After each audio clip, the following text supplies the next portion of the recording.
1815 Waterloo യുദ്ധത്തിൽ ആര് ജയിച്ചു എന്നുള്ളത് വളരെ പ്രസക്തമായിട്ടുള്ള കാര്യമല്ല. കാര്യം നമുക്കറിയാം, ഡ്യൂക്ക് ഓഫ് വെല്ലിംഗ്ടൺ നയിച്ച ബ്രിട്ടീഷ് സൈന്യം അവസാന സമയത്ത് പ്രഷ്യൻ സൈന്യത്തിൻ്റെ കൂടി ഒരു സഹായം കിട്ടിയതുകൊണ്ട് അവിടെ യുദ്ധം ജയിച്ചു. അത് യൂറോപ്പിൻ്റെ മാത്രമല്ല, ലോകത്തിൻ്റെ തന്നെ ചരിത്രം തിരുത്തി കുറിച്ച ഒരു വലിയ സംഭവമായിരുന്നു. പക്ഷെ ആരും തന്നെ വാട്ടർലൂവിൽ ഡ്യൂക്ക് ഓഫ് വെല്ലിംഗ്ടൺ ജയിച്ചു എന്ന് പറയാറില്ല. ജയിച്ചത് ഡ്യൂക്ക് ഓഫ് വെല്ലിംഗ്ടൺ. അതിനുശേഷം അദ്ദേഹത്തിന് ബ്രിട്ടനിൽ വലിയ സ്വീകാര്യത ഉണ്ടായി. പൊതുസ്ഥലങ്ങളിലൊക്കെ അദ്ദേഹത്തിൻ്റെ പ്രതിമകൾ സ്ഥാപിച്ചു. അദ്ദേഹം 2 തവണ ബ്രിട്ടൻ്റെ പ്രധാനമന്ത്രി വരെ. പക്ഷേ ഡ്യൂക്ക് ഓഫ് വെല്ലിംഗ്ടൺ ജയിച്ചു എന്നല്ല പറയുന്നത് നെപ്പോളിയൻ തോറ്റു എന്നാണ്. അപ്പോൾ ജയിച്ചാലും തോറ്റാലും വാട്ടർലൂവിലെ യഥാർത്ഥ താരം വെല്ലിംഗ്ടൺ അല്ല, അത് നെപ്പോളിയനാണ്. ഇപ്പോൾ ഇത് ഓർക്കാനുള്ള കാര്യം എന്താണ്, പറയാനുള്ള കാര്യം എന്താണെന്ന് നിങ്ങൾക്ക് മനസ്സിലായി കാണും എന്ന് ഞാൻ വിചാരിക്കും. ഈ 2025 ആണ്ടിലെ നൊബേൽ സമ്മാനത്തെ സംബന്ധിച്ചിടത്തോളം അത് ആർക്ക് കിട്ടി എന്നുള്ളതല്ല, ആർക്ക് കിട്ടിയില്ല എന്നുള്ളതാണ് നാട്ടിലെ പ്രധാന ചർച്ചാ വിഷയം. ഈ ഡൊണാൾഡ് ട്രംപിനോട് വലിയ എതിർപ്പും വിദ്വേഷമുള്ള ഒരുപാട് ആളുകൾ നമ്മുടെ നാട്ടിലുണ്ട്. ഞാൻ ആ കൂട്ടത്തിൽപ്പെട്ട ആളല്ല. എനിക്ക് അദ്ദേഹത്തോട് വലിയ സ്നേഹവും വാത്സല്യവും അഗാധമായ ആദരവുമാണ് ഉള്ളത്. ഞാൻ ഇതുവരെ അദ്ദേഹത്തെ ദൂഷിച്ചോ അദ്ദേഹത്തെ പരിഹസിച്ചോ ഒന്നും പറഞ്ഞിട്ടില്ല. ഞാൻ പറഞ്ഞത് നിങ്ങളാരും കേട്ടിട്ടുണ്ടാവില്ല. അദ്ദേഹം ഹിലരി ക്ലിൻ്റനുമായിട്ട് മത്സരിച്ച സമയത്ത് പോലും എൻ്റെ ഹൃദയം അദ്ദേഹത്തിന് പിന്തുണയായിരുന്നു. എൻ്റെ ബുദ്ധി ഹിലരിക്കാണ് സപ്പോർട്ട് കൊടുത്തെങ്കിലും ഹൃദയം ട്രംപിൻ്റെ കൂടെയായിരുന്നു. അതിൻ്റെ കാരണം എന്ന് വെച്ചാൽ, അമേരിക്കയിൽ പല പ്രമുഖ വ്യക്തികളും പല തലത്തിൽ നിന്നും വന്ന ആളുകൾ പ്രസിഡന്റുമാരായിട്ട്, ഇപ്പോൾ വുഡ്രോ വിൽസനെ പോലെ വലിയ പണ്ഡിതന്മാരായിട്ടുള്ള സർവകലാശാല പ്രൊഫസർമാർ ആയിട്ടുണ്ട്. ജോർജ് വാഷിങ്ടനെ പോലെ, യുളീസസ് എസ് ഗ്രാൻഡിനെ പോലെ, അതുമല്ലെങ്കിൽ ഡ്വൈറ്റ് ഡി ഐസനോവറെ പോലെയുള്ള സൈനിക മേധാവികൾ അമേരിക്കൻ പ്രസിഡന്റുമാരായിട്ട്, റൊണാൾഡ് റീഗനെ പോലെ പഴയ സിനിമാ നടൻ പ്രസിഡൻ്റായിട്ട്, കെന്നഡിയെ പോലെ വലിയ കോടീശ്വരൻ ആയിട്ടുണ്ട്, ജിമ്മി കാർട്ടറെ പോലെ ഒരു നിലക്കടല കർഷകൻ പ്രസിഡൻ്റായിട്ടുണ്ട്.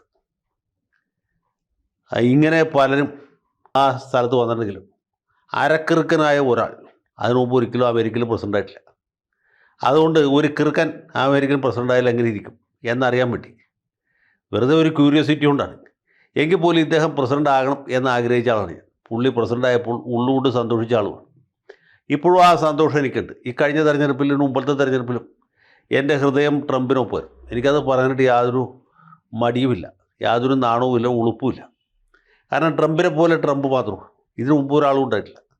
ഇപ്പോൾ അമേരിക്കയിൽ തന്നെ ജെഫേഴ്സിനെ പോലെ, മാഡിസനെ പോലെ, മൺട്രോയെ പോലെയൊക്കെയുള്ള ഗടാഗടിയന്മാരായിട്ടുള്ള ആളുകൾ പ്രസിഡന്റുമാരായിട്ടുണ്ട്. എബ്രഹാം ലിങ്കൺ ആയിട്ടുണ്ട്, ജോൺ എഫ് കെന്നഡി ആയിട്ടുണ്ട്, തിയോഡർ റൂസ്വെൽട്ടും ഫ്രാങ്ക്ലിൻ റൂസ്വെൽട്ടും അമേരിക്കൻ പ്രസിഡന്റുമാരായിട്ടുണ്ട്. പക്ഷേ ഇവരാരെ പോലെയും അല്ല ട്രംപിനെ പോലെ ട്രംപ് മാത്രം. മലയാളത്തിൽ പറയാൻ വെച്ചാൽ അനന്വയം എന്നൊരു അലങ്കാരമുണ്ട്. തനിക്ക് സമമായി താൻ തന്നെ എന്ന് ചൊന്നാൽ അനന്വയം എന്നാണ് അതിൻ്റെ ലക്ഷണമായിട്ട് AR രാജരാജവർമ്മ കോയി തമ്പുരാൻ അദ്ദേഹത്തിൻ്റെ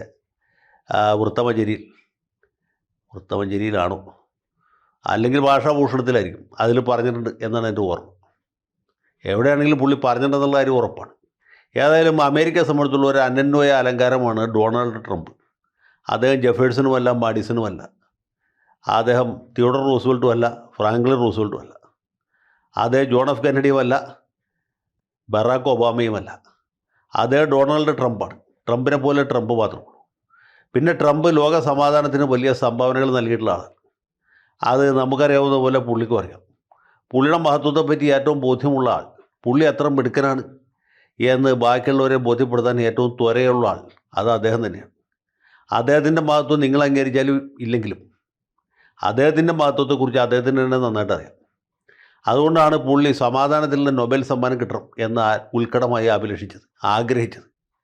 പുള്ളി ആൾ ശുദ്ധനായതുകൊണ്ട്, ഉള്ളിലുള്ള കാര്യങ്ങൾ തുറന്ന് പറയാൻ യാതൊരു മടിയില്ലാത്ത ആളായതുകൊണ്ട്, അദ്ദേഹം നിഷ്കളങ്കനായതുകൊണ്ട് അത് പറഞ്ഞു. സത്യം പറഞ്ഞ ഈ ബറാക്ക് ഒബാമ ലോക സമാധാനത്തിന് എന്ത് വാഴക്ക സംഭാവന ചെയ്തിട്ടാണ് പുള്ളിക്ക് ഈ സമ്മാനം കൊടുത്തത്? വല്ല കാര്യം ഉണ്ടായിട്ടാണോ? അല്ല. പുള്ളിയുടെ ഭരണകാലത്ത് ലോക സമാധാനത്തിന് എന്തെങ്കിലും പുരോഗതി ഉണ്ടായോ? ഇല്ല, യാതൊരു പുരോഗതി ഉണ്ടായില്ല. ലോക അസമാധാനം വർദ്ധിച്ചു എന്ന് മാത്രമേ.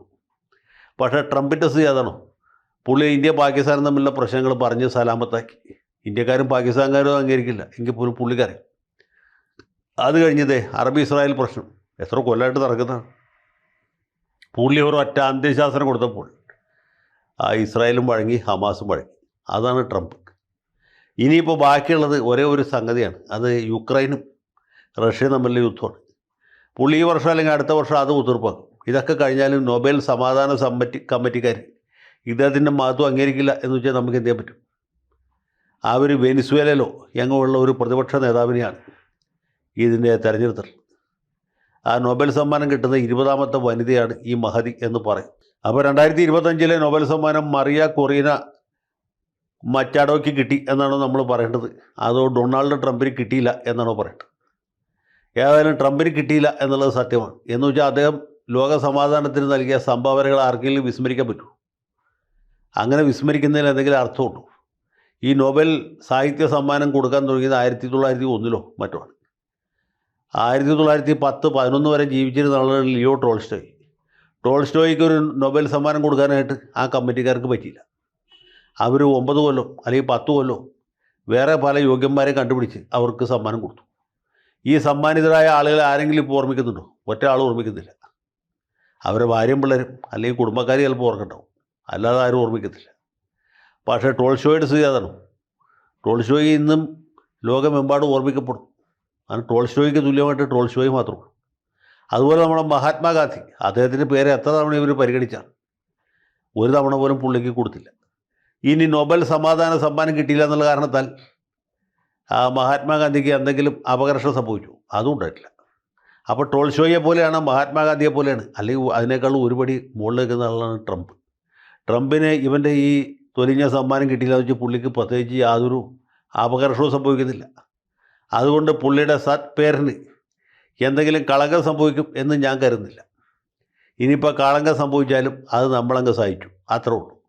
അതുകൊണ്ട് വാട്ടർലൂവിൽ ജയിച്ചതാരായാലും അവിടെ തോൽവിക്കാണ് പ്രാധാന്യം. അത് നെപ്പോളിയനാണ്. ഇത്തവണത്തെ നൊബേൽ സമാധാന സമ്മാനം കിട്ടിയതാർക്കാണെങ്കിലും യാതൊരു പ്രാധാന്യമില്ല. കിട്ടാതെ പോയത് ട്രംപിനാണ്. അതുകൊണ്ട് ട്രംപാണ് സത്യത്തിൽ സമാധാന നായകൻ. സമാധാനത്തിന് വേണ്ടി യുദ്ധം ചെയ്യാൻ പഠിക്കാത്ത ആളാണ് അദ്ദേഹം. വേണ്ടി വന്ന നോർവേയിലേക്കും സ്വീഡനിലേക്കും പുള്ളി 7ാം കപ്പൽപ്പട അയക്കും. ഏതായാലും അത്രയൊന്നും പോയില്ല എന്നാണ് എൻ്റെ പ്രതീക്ഷ. ഏതായാലും ഈ സമാധാന സമ്മാനം കിട്ടിയ മഹതി അവർ വെനിസ്വേലയിലെ കമ്മ്യൂണിസ്റ്റ് സർക്കാരിനെ 24 മണിക്കൂറും എതിർക്കുന്ന ആളാണ്. അങ്ങനത്തെ ഒരു പിന്തിരിപ്പൻ മൂരാച്ചിക്കാണ് ഈ സമ്മാനം കൊടുത്തിട്ടുള്ളത് എന്നുള്ളത് തന്നെ അതിൻ്റെ ഉദ്ദേശശുദ്ധിയെക്കുറിച്ച് നമുക്ക് എല്ലാവർക്കും സംശയം തോന്നിപ്പിക്കുന്ന ഒരു കാര്യമാണ്. അതുകൊണ്ട് ഇവിടെയുള്ള കംപ്ലീറ്റ് CPI-ക്കാരും CPM-കാരും RSP-ക്കാരും ഫോർവേഡ് ബ്ലോക്കുകാരും ബാക്കി എല്ലാ ഇടതുപക്ഷക്കാരും ഈ സമ്മാനത്തെ അപലപിക്കുകയാണ്. ഇതിനേക്കാൾ ഭേദം ട്രംപിന് കൊടുക്കരുത് എന്ന് പലരും പറയുന്നുണ്ട്. ഏതായാലും ട്രംപിന് കിട്ടിയില്ല എന്നുള്ളതുകൊണ്ട് അദ്ദേഹത്തിൻ്റെ മഹത്വത്തിന് യാതൊരു കുറവും സംഭവിക്കുന്നില്ല. അദ്ദേഹത്തിൻ്റെ സൽപ്പേരിന് യാതൊരു കളങ്കവും സംഭവിച്ചിട്ടില്ല. അദ്ദേഹത്തിന് വരും വർഷങ്ങളിൽ കൊടുക്കുകയാണെങ്കിൽ പുള്ളി മിക്കവാറും വാങ്ങിക്കാതിരിക്കാനുള്ള സാധ്യത. കാരണം ഈ കിട്ടാത്ത മുതിരിങ്ങയ്ക്ക് പുളിപ്പാണ് എന്ന് പറഞ്ഞ പോലെ വൈകി കിട്ടുന്ന മുതിരിങ്ങയ്ക്കും ഭയങ്കര പുളിയാണ്. പുള്ളി ഇനി അത് കൊടുക്കുകയാണെങ്കിൽ വലിച്ച് അവൻ്റെ മുഖത്തേക്ക് എറിയാനുള്ള സാധ്യത. ഏതായാലും ട്രംപ് ഇനിയും ലോക സമാധാനത്തിന് വേണ്ടി അക്ഷീണം പ്രയത്നിക്കട്ടെ. അദ്ദേഹത്തിൻ്റെ മഹത്വം ആദിത്യ ചന്ദ്രന്മാരും അമേരിക്കയും ഉള്ളിടത്തോളം കാലം നിലനിൽക്കട്ടെ എന്ന് മാത്രം ആശംസിച്ചുകൊണ്ട് ആ പ്രാർത്ഥനയിൽ അദ്ദേഹത്തെ സ്മരിച്ചുകൊണ്ട് എളിയ വാക്കുകൾ അവസാനിപ്പിക്കുന്നു. കർത്താവിനെ സ്തോത്രം.